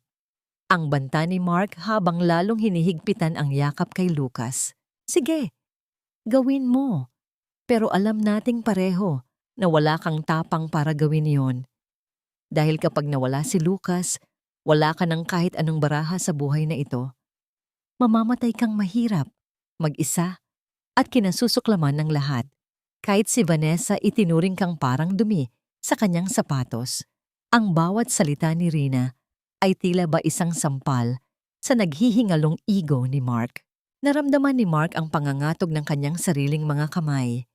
Ang katotohanan sa mga salita ni Rina ay tila ba mga lason na dahan-dahang pumatay sa kanyang huling lakas. Ang kanyang mga mata ay nagsimulang mangilid ang luha ng kahihiyan. Sa sandaling iyon, nang makita ni Arthur ang pagluluwag ng kapit ni Mark kay Lucas, mabilis siyang kumilos. Parang isang kidlat na sumalubong sa dilim. Sinunggaban ni Arthur si Mark at marahang hinablot si Lucas mula sa mga bisig nito. Kasabay nito ang biglang pagliwanag ng buong paligid. Ang asul at pulang ilaw ng mga sasakyan ng pulis ay bumalot sa bodega. Ang tunog ng mga sirena ay tila ba isang hudyat ng pagtatapos ng mahabang gabi. Sumentensya si Mark sa sahig. Ang kanyang mga kamay ay dahan-dahang itinaas, habang ang mga posas ay muling dinitkit sa kanyang balat. Ang kanyang mga hikbi ay tila ba tunog ng isang taong tuluyan nang nawalan ng kaluluwa. Mabilis na kinuha ni Rina si Lucas mula kay Arthur. Marahan niyang itinago ang mukha ng anak sa kanyang dibdib at itinakip ang kanyang mga kamay sa mga mata at tainga nito. "Huwag kang titingin, anak. Huwag kang makikinig. Tapos na ang masamang panaginip. Si Mama ay narito na." Sa gitna ng kaguluhan, habang kinakaladkad si Mark palabas, tumingin si Rina kay Arthur. Isang tahimik na pasasalamat ang dumaan sa kanilang mga mata. Ngunit bago pa man sila makapag-usap, isang kakaibang lungkot ang biglang rumehistro sa mukha ni Arthur. Dahan-dahan siyang lumingon sa malayo at nang muling lumingon kay Rina, dahan-dahan siyang umatras ng isang hakbang. Ang anino ni Arthur ay dahan-dahang humaba sa semento. Tila ba naghahanda na sa isang paglisan na hindi pa maipaliwanag ni Rina. Ang mga balita sa telebisyon ay tila ba isang malupit na paalala sa bawat tahanan sa buong bansa. Ang mukha ni Mark Torres na nakayuko at nakapusan habang tinatakpan ng kanyang mga kamay ang kanyang mukha mula sa mga kumikislap na ilaw ng mga kamera ay naging sentro ng usap-usapan. Ang kumpanyang dating itinuturing na haligi ng industriya ay gumuho sa loob lamang ng isang gabi. Iniwan ang mga empleyado sa kawalan at ang mga bangko sa galit. Ngunit sa likod ng mga headlines, may isang tahimik na trahedya na nagaganap sa isang madilim at masikip na eskinita sa Tondo. Doon, sa loob ng isang maliit na kwartong inuupahan na ang tanging bentilasyon ay isang maliit na bintanang may rehas, nakaupo si Elena. Ang amoy ng kanal sa labas at ang init ng sikat ng araw na tumatama sa bubong na yero ay tila ba isang mabigat na parusa. Wala na ang kanyang mga marangyang alahas. Wala na ang kanyang mga katulong na handang sumunod sa bawat utos niya. Sa labas ng kanyang pinto, naririnig niya ang malakas na bulungan ng mga kapitbahay, ang mga marites na dati ay kinatatakutan niya. Ang kanyang hiya, ang dangal na higit pa sa kanyang buhay, ay tuluyan ng nadumihan at naging katuwaan ng publiko. Tingnan mo yung matandang yan. Dati ay napakasuplada kung maglakad, ngayon ay parang basang sisiw na lang. Ang maririnig na boses ng isang babae mula sa labas, na sinundan ng isang malutong na tawa. Itinakip ni Elena ang kanyang mga palad sa kanyang mga tainga. Ngunit ang boses ng katotohanan ay mas malakas pa sa anumang ingay. Samantala, bumalik si Rina sa mansyon ng mga Torres sa huling pagkakataon bago ito tuluyang kunin ng bangko. Ang bawat hakbang niya sa loob ng bahay ay nagpapabalik ng mga alaala ng sakit. Ang bawat sulok na nilinis niya, ang bawat gabing umiyak siya sa ilalim ng mga kumot. Ang bahay ay wala ng buhay. Ang mga kasangkapan ay puno na ng alikabok. At ang katahimikan ay tila ba isang mabigat na kumot na bumabalot sa bawat silid. Pumasok siya sa kusina, ang lugar kung saan huli niyang nakita si Mark na nagwawala. Marahan siyang yumukod at tiningnan ang ilalim ng cabinet. Doon, sa isang madilim na sulok, ay may isang bagay na kumikinang. Inabot ito ni Rina. Ang kanyang mga daliri ay humawak sa malamig na butil ng pulseras, ang tanging pamana ng kanyang namayapang ina. Ang bawat butil nito ay tila ba nagdadala ng init ng pagmamahal na matagal nang ipinagkait sa kanya. Isang banayad ng ngiti ang sumilay sa kanyang mga labi, habang dahan-dahan itong isinusuot sa kanyang pulso. Ang tunog ng mga butil na nagkiskisan ay tila ba isang himig ng tagumpay at pagbabalik. Nang lumabas si Rina sa gate ng mansyon, nakita niya ang isang pamilyar na anino. Nakatayo sa kalsada si Elena, bitbit ang 2 plastic bag na naglalaman ng mga lumang damit. Ang kanyang mukha ay tila ba tumanda ng 10 taon sa loob lamang ng ilang araw. Nang magtagpo ang kanilang mga mata, biglang lumapit si Elena kay Rina. Ang kanyang mga tuhod ay tila ba bibigay na at ang kanyang mga mata ay puno ng pagmamakaawa. Rina, anak, tulungan mo ako. Ang basag na boses ni Elena. Wala na akong matitirhan. Nagugutom ako, Rina. Patawarin mo ako sa lahat ng nagawa ko. Kahit sa maliit na kwarto mo na lang ako patuluyin, maglilinis ako, gagawin ko ang lahat. Tiningnan ni Rina si Elena ng matagal. Walang galit sa kanyang mga mata, ngunit wala ring awa. Ang bawat hirap na dinanas niya sa kamay ng matandang ito ay tila ba isang pelikulang mabilis na dumaan sa kanyang isipan. Ang bawat desisyon ay may katumbas na bunga, Ma'am Elena. Ang malamig na sagot ni Rina. Ang katahimikang ibinigay ninyo sa akin noon ay ang siya ring katahimikang ibibigay ko sa inyo ngayon. Hindi na nagsalita pa si Rina. Tinalikuran niya ang matanda at naglakad patungo sa kanyang sasakyan. Ang bawat hakbang niya ay tila ba nagpapalaya sa kanya mula sa mga tanikala ng nakaraan. Ang panunumpa niya sa gitna ng ulan ay natupad na. Nakuha na niya ang katarungan ng hindi nagiging kasing sama ng kanyang mga kaaway. Pagdating niya sa ospital, ang bawat bahagi ng gusali ay tila ba naghahanda para sa isang malaking laban. Ang tunog ng mga gulong ng stretcher at ang mahinang pag-ugong ng mga makina ay tila ba isang orkestra ng pag-asa.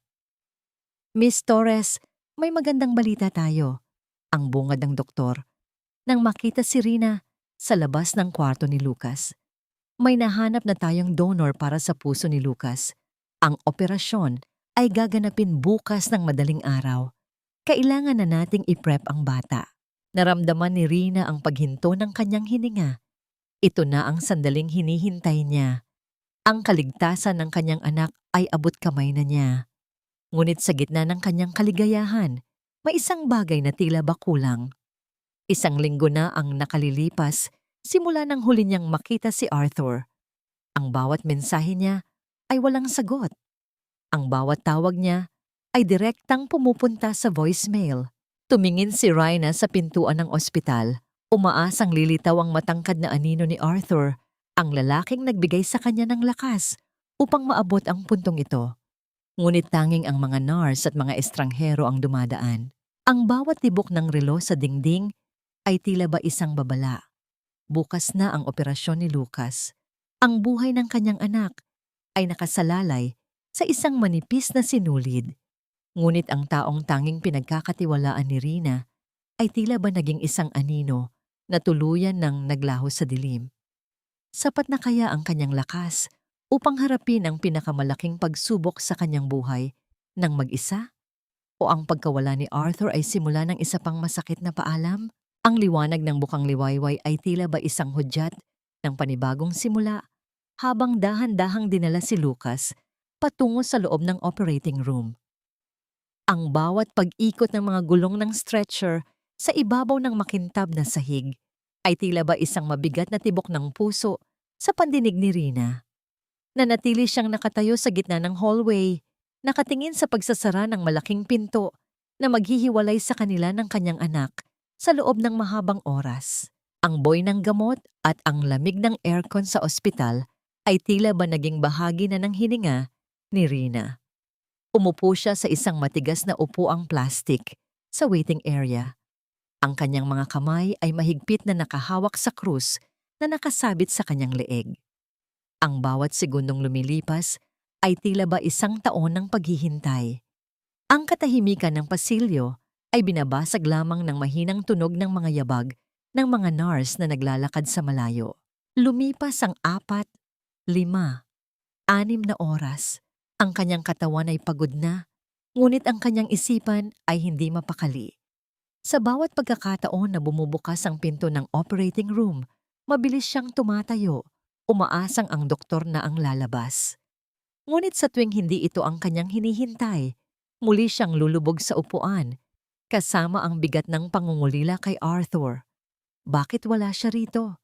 Bakit sa pinakamahalagang sandali ng kanyang buhay, ang taong nagturo sa kanya kung paano muling magtiwala ay tila ba naging isang anino na lang? Sa wakas, Ang pulang ilaw sa itaas ng pinto ay namatay. Ang bawat bahagi ng katawan ni Rina ay nanigas sa kaba. Lumabas ang pangunahing doktor, tinatanggal ang kanyang maskara habang may bahid ng pagod sa kanyang mga mata. Miss Torres? Ang boses ng doktor ay mahinahon. Mabilis na lumapit si Rina. Ang kanyang puso ay tila ba sasabog na sa kaba. Dok, ang anak ko po? Isang banayad na ngiti ang sumilay sa mga labi ng doktor. Tagumpay ang operasyon, Rina. Maayos na ang pagtibok ng bagong puso ni Lucas. Malakas ang bata. At sa tingin ko ay magiging mabilis ang kanyang paggaling. Naramdaman ni Rina ang biglang paglambot ng kanyang mga tuhod. Napaupo siya sa sahig, hindi dahil sa panghihina, kundi dahil sa sobrang pasasalamat. Ang bawat luhang pumatak sa kanyang pisngi ay tila ba naguhugas sa lahat ng pait at takot na dinala niya sa loob ng maraming taon. Ang kanyang Lucas, ang kanyang munting superhero, ay mabubuhay na ng normal. Ilang linggo ang mabilis na lumipas. Ang amoy ng ospital ay pinalitan na ng bango ng sariwang hangin at dagat. Dinala ni Rina si Lucas sa isang maliit na resort sa Batangas upang tuluyang magpalakas. Ang kanyang anak ay masigla na. Ang mga pisngi nito ay may kulay na at ang mga mata ay puno ng kislap habang naglalaro sa buhanginan. Nakatayo si Rina sa dalampasigan, pinapanood ang bawat paghampas ng banayad na alon sa kanyang mga paa. Ang sikat ng araw ay tila ba yumayakap sa kanyang balat, nagbibigay ng init na matagal na niyang kinalimutan. Suot niya ang isang simpleng puting damit na dahan-dahang hinihipan ng hangin. Masaya na siya, ngunit may isang bahagi ng kanyang puso na tila ba palaging naghahanap. Mama, tingnan mo, ang ganda ng saranggola. Ang sigaw ni Lucas habang itinuturo ang langit. Lumingon si Rina, ngunit hindi ang saranggola ang kanyang nakita. Sa di kalayuan, isang matangkad na lalaki ang dahan-dahang naglalakad sa buhanginan patungo sa kanila. Ang kanyang suot na asul na pulo ay bahagyang nakabukas sa itaas at ang kanyang buhok ay ginugulo ng hangin. Si Arthur. Ang puso ni Rina ay tumibok ng mabilis. Isang pamilyar na kilig ang gumapang sa kanyang buong pagkatao. Hindi siya makagalaw hanggang sa makarating si Arthur sa harap niya. Ang bawat linya sa mukha ng lalaki ay tila ba isang sining na matagal na niyang hindi nasilayan. Rina? Patawad kung ngayon lang ako nakabalik. Ang mahinang sabi ni Arthur. Ang kanyang boses ay puno ng katapatan. Saan ka galing? Bakit mo kami iniwan sa gitna ng operasyon? Ang boses ni Rina ay may halong tampo at pagkasabik. Marahang kinuha ni Arthur ang mga kamay ni Rina. Ang init ng kanyang palad ay tila ba muling nagdugtong sa nag-iisang sinulid ng buhay ni Rina. Kailangan kong ayusin ang lahat, Rina. Kinailangan kong linisin ang lahat ng ugnayan ng pamilya ko sa mga Torres sa legal na paraan upang hinding-hindi na sila makalapit sa inyo muli. At kailangan kong siguraduhin na kapag hinarap kita, wala na akong anumang bagahe o lihim na pwedeng makasira sa ating dalawa. I wanted to give you a future that is completely free from the shadows of the past. Tumingin si Arthur kay Lucas, na ngayon ay nakatayo na sa kanilang tabi at nakatingala sa kanila. Dahan-dahang lumuhod si Arthur sa buhanginan upang mapantayan ang bata. Lucas, maaari ko bang hilingin ang iyong pahintulot? Ang tanong ni Arthur nang may matamis na nganangiti. Gusto kong ako ang maging tagapagtanggol ninyo ni mama mo habang buhay. Gusto kong ako ang humawak sa inyong mga kamay sa bawat bagyong darating at sa bawat sikat ng araw na katulad nito. Papayagan mo ba ako? Tumingin si Lucas kay Rina at nang makita ang matamis ng ngiti ng kanyang ina, mabilis siyang tumango at niyakap ang leeg ni Arthur. Opo, Tito Arthur. Gusto ko pong kayo ang maging bago naming papa. Tumayo si Arthur habang karga ang tumatawang si Lucas. Sa ilalim ng naglalayab na kulay ng papalubog na araw, iniabot ni Arthur ang kanyang kabilang kamay kay Rina. Marahan itong tinanggap ni Rina At sa isang pagkakataon, ang tatlo silang naglalakad sa dalampasigan habang ang kanilang mga anino ay nagiging isa sa ibabaw ng basang buhangin. Ang bawat alon na bumabalik sa dagat ay tila ba nagdadala ng lahat ng pait ng nakaraan, iniwan ng isang malinis at bagong simula. Ang katarungan ay nakamit na, ang mga sugat ay naghilom na, at sa wakas, ang puso ni Rina ay nakatagpo na ng kanyang tunay na tahanan. Ang buhay ay tila ba isang mahabang gabi ng bagyo, ngunit sa bawat dulo nito, palaging may sikat ng araw na naghihintay para sa mga pusong hindi sumukong magmahal. Isang taon na ang mabilis na lumipas mula nang dumanas ng malupit na bagyo ang buhay ni Rina Torres. Ngayon, ang bawat umaga ay hindi na nagsisimula sa takot o sa tunog ng pang-uuyam, kundi sa banayad na sikat ng araw na nanunuot sa siwang ng mga kurtina ng kanilang bagong tahanan. Isang bahay na puno ng hininga, ng kalinga at amoy, ng sariwang bulaklak sa hardin.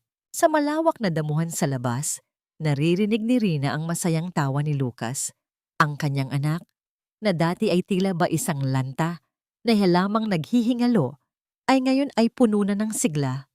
Kasama ni Lucas sa pagtakbo ang isang asong golden retriever, habang sa di kalayuan ay nakaupo si Arthur sa isang bench.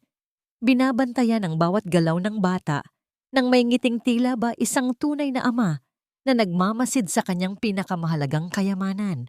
Pumasok si Rina sa loob ng kanyang silid-aralan sa bahay. Isang maliit na opisina kung saan siya ngayon ay nagpapatakbo ng sariling negosyo. Sa ibabaw ng kanyang lamesa, may isang nakapatong na sobrang may tatak mula sa pambansang bilangguan. Galing ito kay Mark. Dahan-dahang binuksan ni Rina ang sulat. Ang mga salitang nakasulat sa loob ay puno ng pait at pagsisisi. Patawad, Rina. Patawad sa lahat ng ninakaw ko sa inyo ni Lucas. Ngayong wala na akong kahit ano rito sa loob, napagtanto ko na ang pinakamalaking pagkakamali ko ay ang pakawalan, ang tanging taong tapat na nagmahal sa akin. Tinitigan ni Rina ang sulat ng matagal. Wala na siyang naramdamang hapdi. Wala na ang galit na dati, ay tila ba apoy na tumutupok sa kanyang dibdib. Marahan niyang inilapit ang papel sa apoy ng isang maliit na kandila sa kanyang mesa. Pinanood niya ang bawat letra na dahan-dahang kinakain ng apoy hanggang sa ang lahat ay maging abo na lamang at tangayin ng hangin palabas ng bintana. Para kay Rina, ang pagpapatawad ay hindi nangangahulugang kailangan niyang tanggapin muli si Mark sa kanyang buhay.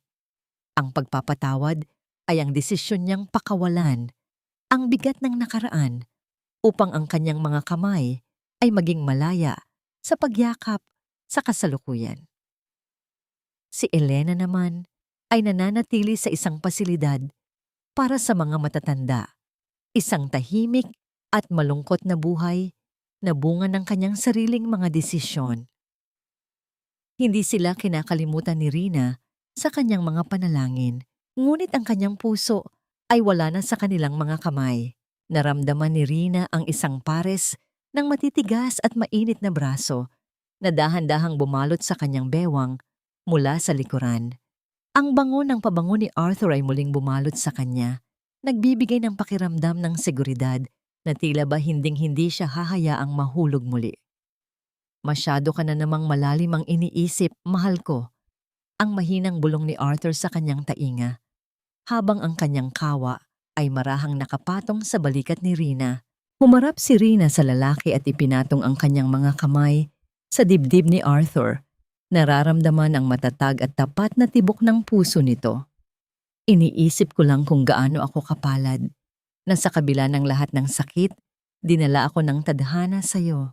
Dahan-dahang iniyuko ni Arthur ang kanyang mukha at idinampi ang isang matamis at banayad na halik sa noo ni Rina. Ang bawat haplos ng kanyang mga daliri sa pisngi ni Rina ay tila ba isang pangako na hinding-hindi na muling mauulit ang madilim na kahapon. Ikaw ang nagligtas sa sarili mo, Rina. Ako ay naging saksi lamang sa lakas ng iyong pag-ibig bilang isang ina. Ang kwento ni Rina ay hindi lamang isang kwento ng pag-ibig sa pagitan ng isang lalaki at babae. Ito ay isang paalala sa bawat babaeng nakikinig na ang pagiging martir ay hindi sukatan ng kadakilaan. Ang tunay na lakas ng isang ina ay ang dungga nitong tumayo, lumaban, at iwanan ang anumang bagay na pumapatay sa kanyang kaluluwa para sa kapakanan ng kanyang anak. Ang bawat sugat ay nagiiwan ng pilat, ngunit ang mga pilat na yon ay hindi tanda ng kapangitan. Ang mga yon ay mga medalya ng tagumpay, patunay na ang isang puso, kahit gaano pa kadurog, ay may kakayahang muling mabuo, muling tumibok, at muling magmahal ng mas matatag at mas malalim. Sa labas, ang sikat ng araw ay lalong nagningning. Binabalot ang buong tahanan ng pamilya Torres Fernandez ng isang liwanag na hindi na muling lulubog. Ang katarungan ay nakamit, ang kapayapaan ay nahanap, at ang pag-asa ay muling sumibol sa puso ng isang inang naging biktima man ng tadhana ay naging reyna naman ng kanyang sariling kapalaran.